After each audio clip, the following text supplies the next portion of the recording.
দীর্ঘ ১৭ বছরের নির্বাসিত জীবন কাটিয়ে বৃহস্পতিবার দেশে ফিরছেন বিএনপির ভারপ্রাপ্ত চেয়ারম্যান তারেক রহমান। তার সংবর্ধনায় পূর্বাচলের ৩০০ ফিটে সব প্রস্তুতি প্রায় শেষ। জনসমাগমে অতীতের সব রেকর্ড ভাঙার প্রত্যাশা করছেন বিএনপি নেতারা। সেখানে আছেন আমাদের সহকর্মী নিবিড় সাহা, আরও খবর নিয়ে যোগ দিচ্ছেন তিনি। নিবিড়, তারেক রহমানের স্বদেশ প্রত্যাবর্তন ঘিরে নেতাকর্মীদের প্রতিক্রিয়া এবং নিরাপত্তা ব্যবস্থা কেমন দেখছেন এবং সংবর্ধনার প্রস্তুতি বিস্তারিত জানাবেন।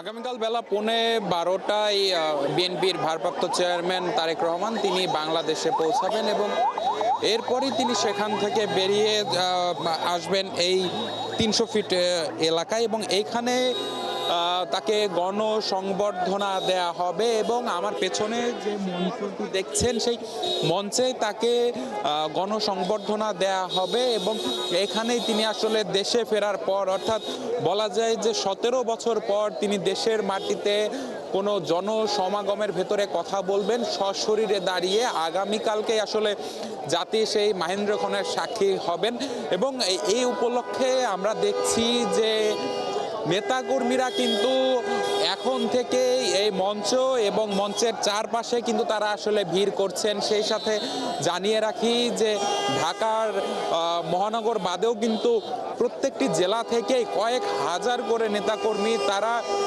এই ৩০০ ফিট এলাকায় এসেছেন এবং সবাই কিন্তু একটি কথাই বলছেন যে ১৭ বছর নির্বাসিত জীবন কাটিয়ে তাদের নেতা তারেক রহমান যখন দেশে ফিরছেন তখন সামনেই আগামী জাতীয় সংসদ নির্বাচন রয়েছে।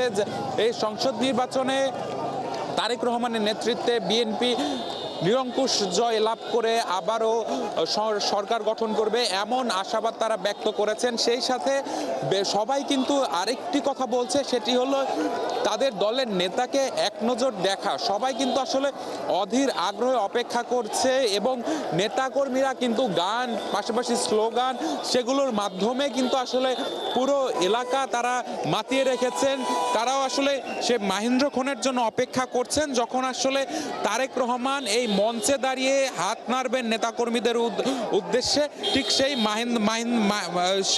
মাহেন্দ্রক্ষণের অপেক্ষায় আসলে তিনি আছেন। আমরা দেখছি যে পুলিশের আইজিপি